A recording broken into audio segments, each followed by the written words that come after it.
ইয়াত তাৰেই মোহত পৰি পাহৰি সকলো ভুল গলো জননী কোলাত স্বদেশ স্বজাতি আৰু স্বধৰ্মত থাকি শুনো যেন স্বদেশৰ ভাষা স্নেহময়ী জননীৰ মৌসনা মাত তাতে মাতো নিঃকিনৰ আশা আজিৰ দিনটোত অসমীয়া ভাষা সংস্কৃতিৰ বাবে এক অভূতপূৰ্ব প্ৰাপ্তিৰ দিন খন্তেক সময় আগতে ভাৰতৰ প্ৰধানমন্ত্ৰী নৰেন্দ্ৰ মোদী ডাঙৰীয়াৰ অধ্যক্ষতাত কেন্দ্ৰীয় কেবিনেটে অসমীয়া ভাষাক ক্লাছিকেল লেংগুৱেজৰ মৰ্যাদা প্ৰদান কৰিছে ইয়াৰ আগতে 2004 চনত তামিল ভাষাক 2005 চনত সংস্কৃত ভাষাক 2008 চনত তেলেগু ভাষাক 2008 চনত কানাডা ভাষাক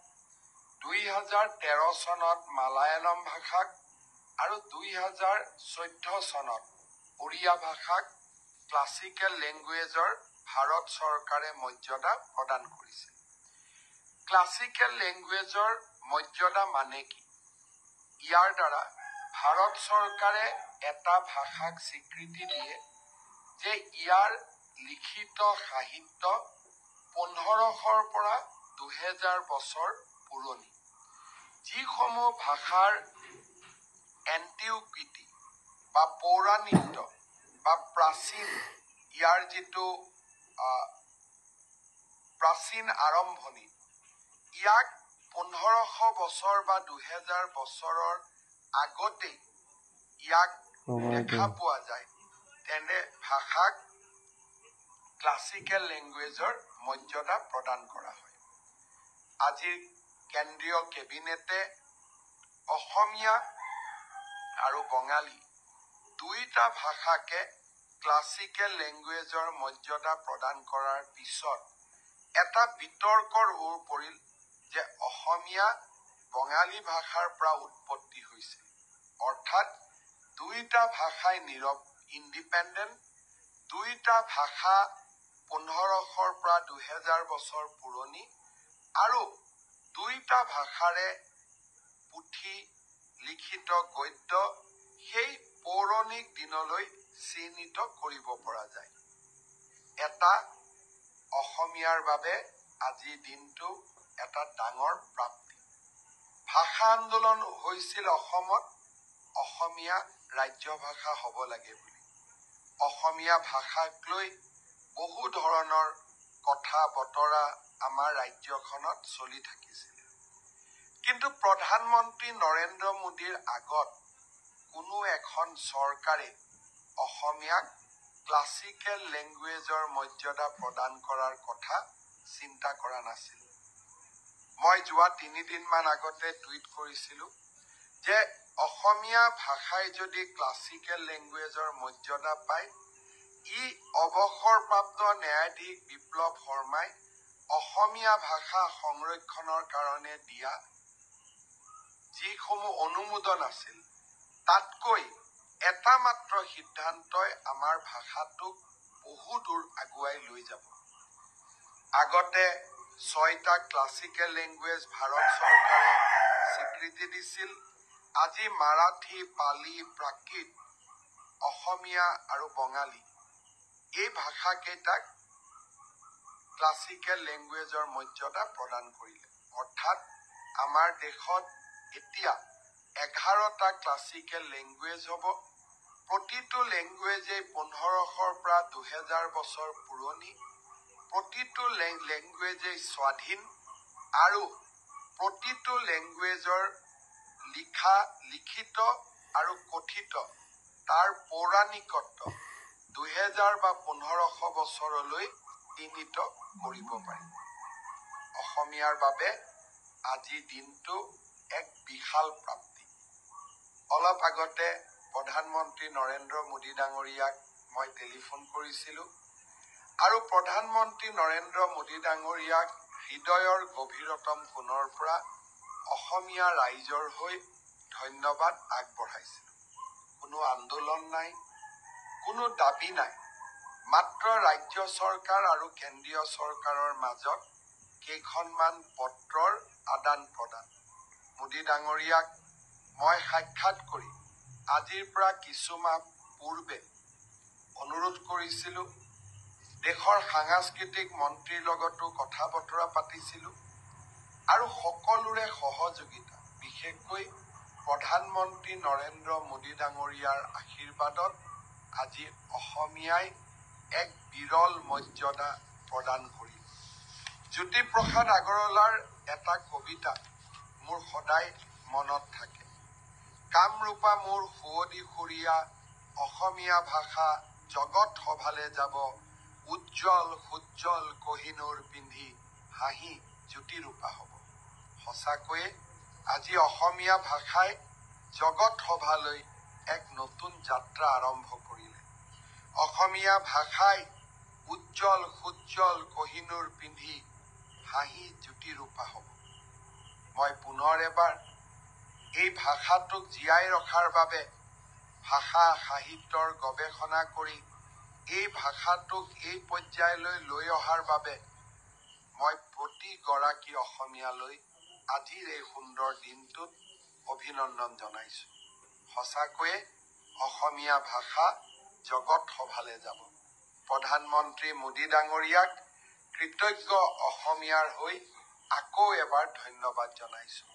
অহাকালি আপোনালোকে এবাৰ দিনটোৰ যিকোনো সময়ত আমাৰ ভাষাটোৰ এই অসাধাৰণ সাফল্যক লৈ এটা যেন ফেচবুকত একলম লিখে, টুইটাৰত অকণমান সৰুকৈ হ'লেও এটা পোষ্ট কৰে, ইনষ্টাগ্ৰামত লিখে আৰু প্ৰধানমন্ত্ৰী মোদী ডাঙৰীয়াক যাতে ধন্যবাদ জনাবলৈ নাপাহৰে।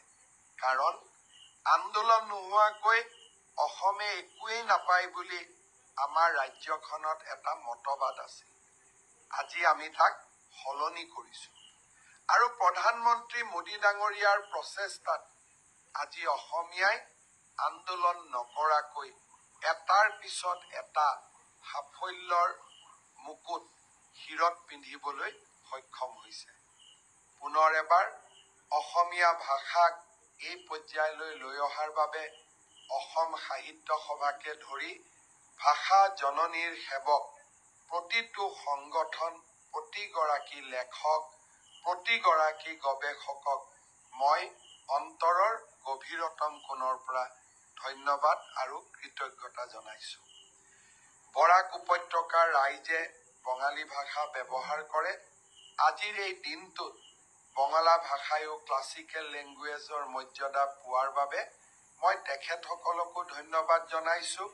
মাৰাঠী, পালি আৰু প্ৰাকৃত ভাষাই ক্লাছিকেল লেংগুৱেজৰ মৰ্যাদা পোৱাৰ বাবে এই ভাষাভাষী লোকসকলকো মই অন্তৰৰ গভীৰতম কোণৰ পৰা পুনৰ এবাৰ অভিনন্দন জনাইছোঁ।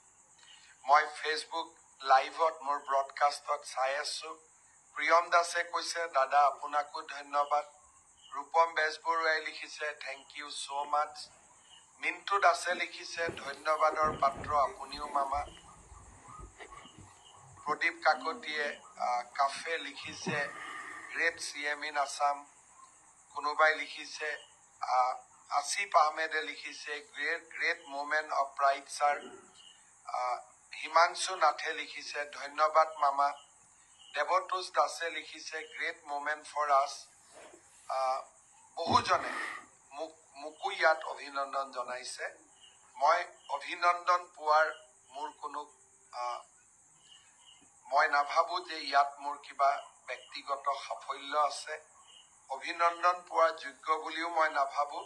কিন্তু এজন গৌৰৱী অসমীয়া হিচাপে আজিৰ এই মুহূৰ্তত মই এজন অসমীয়া হিচাপে আপোনালোকৰ দৰে মই আৰু মোৰ লগত সকলো অসমীয়াই আজি নিশ্চয় গৌৰৱৰ এক বিৰল আনন্দ লাভ কৰিছে।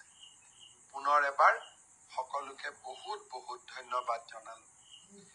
কেইদিনমান আগতে মই ব্ৰডকাষ্টত কৈছিলোঁ যে অহা 6 তাৰিখে আমি নিযুত মইনা আঁচনিৰ ধন 6 তাৰিখৰ পৰা আমি বিতৰণৰ শুভ আৰম্ভণি কৰিম। মই আজি পুনৰ দোহাৰিছোঁ যে অহা 6 তাৰিখে প্ৰত্যেকটো বিধানসভা সমষ্টিত অনুষ্ঠিত হ'বলগীয়া এখন সুন্দৰ সভাৰ মাজেৰে আমি নিযুত মইনা আঁচনিৰ শুভা আৰম্ভণি কৰিম। এই মাহত আমি সকলো ছাত্ৰীক একোখনকৈ ড্ৰাফ্ট দিম আৰু অহা মাহৰ পৰা অৰ্থাৎ নৱেম্বৰ মাহৰ পৰা এই ধন ডিবিটি যোগে সকলো ছাত্ৰীৰ এই আঁচনিত যোগ্য বুলি বিবেচিত হোৱা প্ৰতিগৰাকী ছাত্ৰীৰ বেংক একাউণ্টলৈ আমি ট্ৰান্সফাৰ কৰিম। আৰু কোনোবা ছাত্ৰী যদি ভুলত বাদ পৰি যায় আপোনালোকে মোক জনাব, মই তৎকালীনভাৱে ব্যৱস্থা ল'ম। মই বিশ্বাস কৰোঁ যে উচ্চতৰ মাধ্যমিকত প্ৰথম বৰ্ষত নামভৰ্তি কৰা ছাত্ৰী, স্নাতক পৰ্যায়ত নামভৰ্তি কৰা প্ৰথম বৰ্ষৰ ছাত্ৰী আৰু বিশ্ববিদ্যালয়ত নামভৰ্তি কৰা প্ৰথম বিভাগৰ ছাত্ৰী সকলোৱে এই আঁচনিৰ হিতাধিকাৰী ৰূপে যোগ্য। কোনোবাই যদি এই আঁচনিৰ পৰা বাদ পৰিছে আমাক নিশ্চয় জনাব। অৱশ্যে সেল্ফ ফাইনেন্স কোৰ্চত পঢ়া ছাত্ৰীসকল এই আঁচনি পোৱাৰ বাবে যোগ্য হ'বনে নাই তাৰ বিষয়ে শিক্ষা বিভাগত মন্থন চলি আছে। সেইবাবে সেল্ফ ফাইনেন্সত পঢ়া ছাত্ৰীসকলক কিছুদিন অপেক্ষা কৰিবৰ বাবে মই অনুৰোধ জনাম। শাৰদীয় দুৰ্গা পূজাও আহি আছে।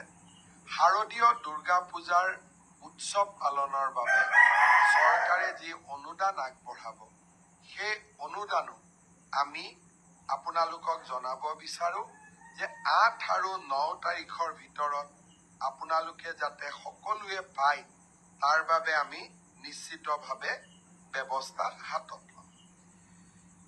অহাকালি দিনটো অসমৰ কাৰণে আৰু এটা বিশেষভাৱে গুৰুত্বপূৰ্ণ। বহুদিনৰ পৰা আপোনালোকৰ মনত আছে অসমৰ বিভিন্ন জিলাত বা বিভিন্ন স্থানত মহকুমা দাবীত বিভিন্ন সময়ত বিভিন্ন আন্দোলন চলিছিল আৰু কেতিয়াবা কেতিয়াবা অতিকে প্ৰয়োজনীয় বুলি ভবাৰ পিছতো কৰবাৰ পৰা ৰিয়েকশ্যন আহিব বুলি মহকুমাসমূহৰ নিৰ্মাণৰ দাবীবোৰ কৰবাত পেণ্ডিং হৈ পৰি আছিল। এতিয়া আমি অসমত মহকুমা ব্যৱস্থাটোৰ বিলুপ্তি কৰিছোঁ। অহাকালিৰ পৰা আমাৰ ৰাজ্যত কোনো মহকুমা নাথাকিব।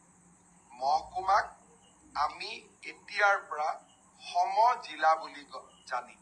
সমজিলা মানে জিলাৰ প্ৰায় সমান, অৰ্থাৎ জিলা উপায়ুক্তৰ যিমান ক্ষমতা থাকে সমজিলাধিপতিজনৰো একেই সমান ক্ষমতা থাকিব। অহাকালি আমি 39টা বিধানসভা সমষ্টিত মহকুমাৰ পৰিৱৰ্তে বা মহকুমা ব্যৱস্থাৰ বিলুপ্তি কৰি আমি সমজিলা স্থাপন কৰিম। এয়া হ'ল প্ৰথম পৰ্যায়। দ্বিতীয় পৰ্যায়ত আমি আৰু প্ৰায় 35টা বিধানসভা সমষ্টিত আমি সমজিলাৰ কাৰ্যালয় স্থাপন কৰিম।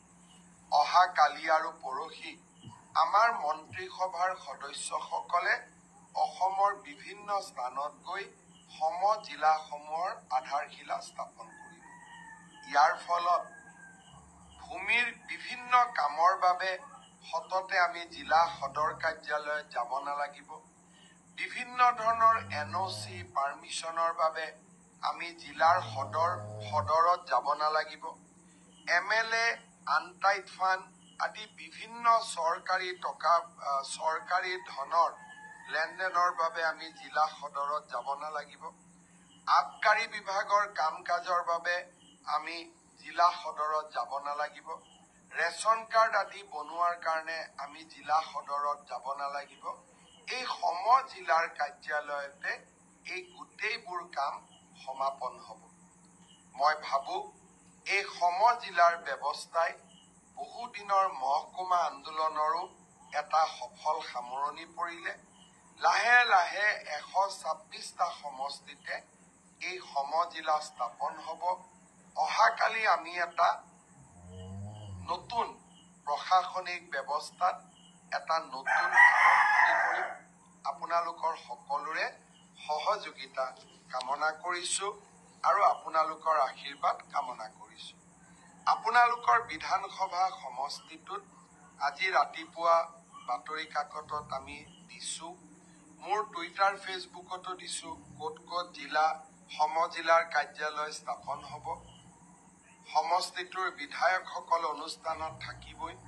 আপোনালোকেও এই অনুষ্ঠানত যোগদান কৰিব, কাৰণ ই আপোনাৰ বিধানসভা সমষ্টিৰ বাবে এক অনন্য প্ৰাপ্তি হ'ব। জিলাৰ মুখ্য কাৰ্যালয়ত নোযোৱাকৈ আমাৰ কাম কাজসমূহ বিধানসভা স্তৰতে সমাপন হ'ব। প্ৰশাসনক ৰাইজৰ ওচৰলৈ লৈ অহাৰ বাবে ই আমাৰ এক নতুন প্ৰচেষ্টা। আপোনালোকৰ সহায় আৰু সহযোগিতা মই নিশ্চয় কামনা কৰিম। আগৰ ব্ৰডকাষ্টত কোৱা মতে মুখ্যমন্ত্ৰীৰ আত্মনিৰ্ভৰ অসম আঁচনি প্ৰথম পৰ্যায়ত আমি 25,000 যুৱক যুৱতীলৈ আৰ্থিক সাহায্য আগবঢ়ালো। এই আঁচনিত এইবাৰ আটাইতকৈ বেছি যুৱকসকল নিৰ্বাচিত হৈছে। মই ইলেকশ্যনৰ মিটিঙত গ'লে যুৱকসকলে মোক প্ৰায়ে কয় যে মামা, আমাৰ বাবে একো আঁচনি নাই নেকি? মুখ্যমন্ত্ৰীৰ আত্মনিৰ্ভৰ অসম আঁচনিত আটাইতকৈ মোৰ ল'ৰা ভাগিনসকলে বেছিকৈ সুবিধা পাইছে। অহা 5 তাৰিখৰ পৰা আমি দ্বিতীয় পৰ্যায়ৰ আবেদন লোৱাৰ কামো আমি আৰম্ভ কৰিম। যিসকলে সঁচাকৈয়ে ব্যৱসায় কৰিব খোজে, উদ্যোগ স্থাপন কৰিব খোজে, তেওঁলোকৰ বাবে 2 লাখ টকা সঁচাকৈ ই এটা ডাঙৰ প্ৰয়োজনীয়তা পূৰণ কৰে। বহুতে মোক হোৱাটছআপত লিখিছে যে এই 2 লাখ টকাই আমাক বহুত সহায় কৰিব। মই প্ৰথম আপোনালোকক 1 লাখ টকা দিম। 1 লাখ টকাৰ সদব্যৱহাৰ হ'লে আপোনালোকে 2 লাখ টকা, পিছৰ ইনষ্টলমেণ্ট 1 লাখ টকা আপোনালোকে পাব পাৰিব। দ্বিতীয় পৰ্যায়ৰ হিতাধিকাৰীৰ চিনাক্তকৰণৰ হিতাধিকাৰী নিৰ্বাচনৰ কামো আমি সুন্দৰভাৱে আৰম্ভ কৰিম। এডিআৰিৰ পৰীক্ষাও খুব সুন্দৰকৈ পাৰ হৈ গ'ল।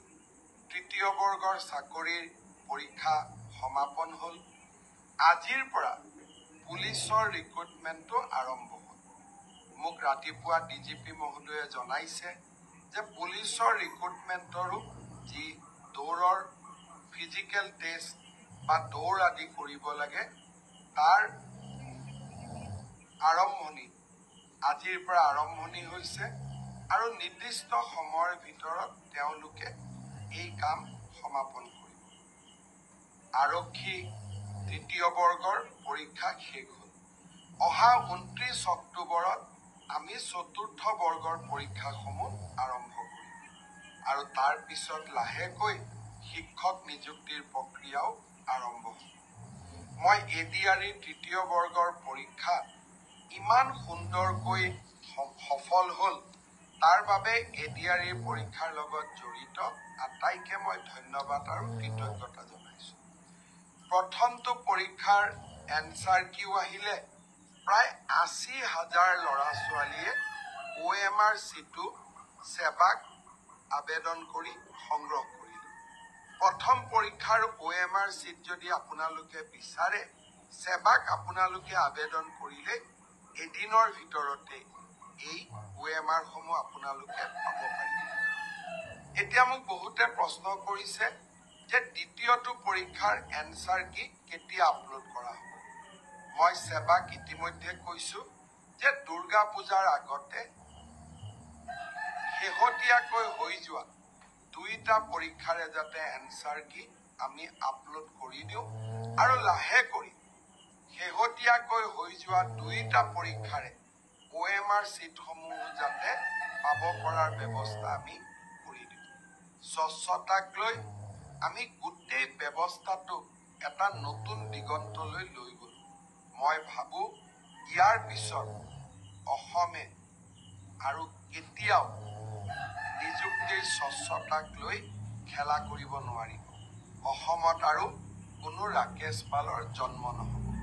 কংগ্ৰেছৰ সেই অন্ধকাৰৰ দিনবিলাকৰ পৰিৱৰ্তে অসমৰ যুৱক যুৱতীসকলৰ মনত আৰু অসমৰ যুৱক যুৱতীসকলৰ বুকুত আমি যি আশাৰ বন্তি জ্বলাইছিলোঁ সি যেন কোনো দিনে নুমাই নাযায়, তাৰ বাবে নতুনকৈ স্বচ্ছতাৰ নতুন মাইলৰ খুঁটাবোৰ আমি স্পৰ্শ কৰিবলৈ চেষ্টা কৰিছোঁ।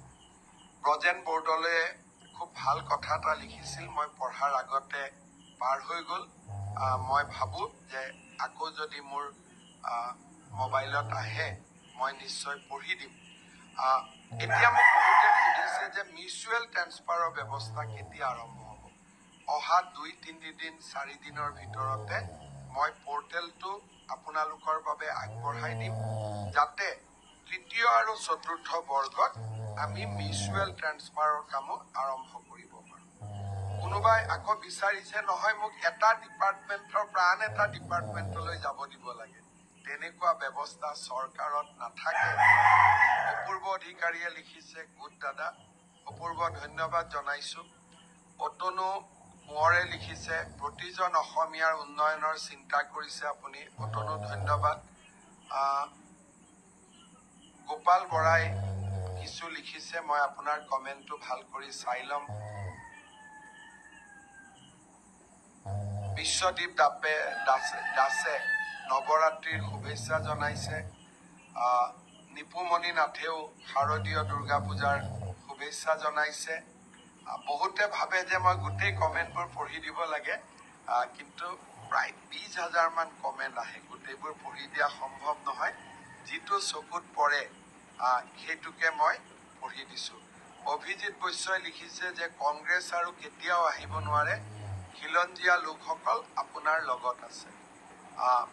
মই এটাই কথা ক'ম যে এনে কামবিলাক কংগ্ৰেছৰ সময়তো হ'ব পাৰিলে, স্বচ্ছ নিযুক্তি, অসমীয়ালৈ ক্লাছিকেল লেংগুৱেজৰ মৰ্যাদা, বহুবোৰ কাম যি আমি হাতত লৈছোঁ সেই কামবোৰ কেতিয়াবাই কৰিব পৰা গ'লহেঁতেন।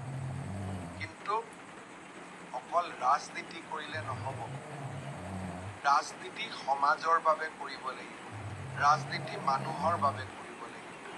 আৰু তেনেকুৱা চিন্তাধাৰা যেতিয়া ৰাজনীতি কৰা ব্যক্তিসকলৰ মাজত থাকে তেতিয়াই সমাজখন আগুৱাই যায়। আৰু মই বহুত কথা আজিৰ ব্ৰডকাষ্টত ক'ব খোজা নাই। শাৰদীয় দুৰ্গা পূজাৰ আগতীয়াকৈ শুভেচ্ছা জনাইছোঁ। দুৰ্গা পূজাৰ আগতে নিশ্চয় আপোনালোকৰ লগত আকৌ এবাৰ ফেচবুকত কথা পাতিম। অসমীয়াৰ বাবে আজি বিৰল প্ৰাপ্তিৰ দিন। কালি সকলোৱে যাতে নিজৰ নিজৰ ফেচবুক আৰু নিজৰ টুইটাৰত একলম লিখে আৰু প্ৰধানমন্ত্ৰী ডাঙৰীয়াক ধন্যবাদ জনাই, তাৰ বাবে মই আপোনালোকক বিনম্ৰভাৱে অনুৰোধ জনাওঁ। প্ৰধানমন্ত্ৰী ডাঙৰীয়াই অনুভৱ কৰিব লাগে অসমীয়াই কৃতজ্ঞ জাতি। আৰু যেতিয়া সৰ্বোচ্চ দেশৰ আসনত বহি থকা ব্যক্তিগৰাকীয়ে বুজি পায় যে অসমীয়াই প্ৰতিটো ভাল কামত আপোনাৰ লগত আছে, তেতিয়া মই ভাবোঁ আৰু বহুত কাম আমাৰ জাতিটোৰ বাবে আমি কৰিব পাৰোঁ। পুনৰবাৰ আপোনালোকক ধন্যবাদ জনাইছোঁ।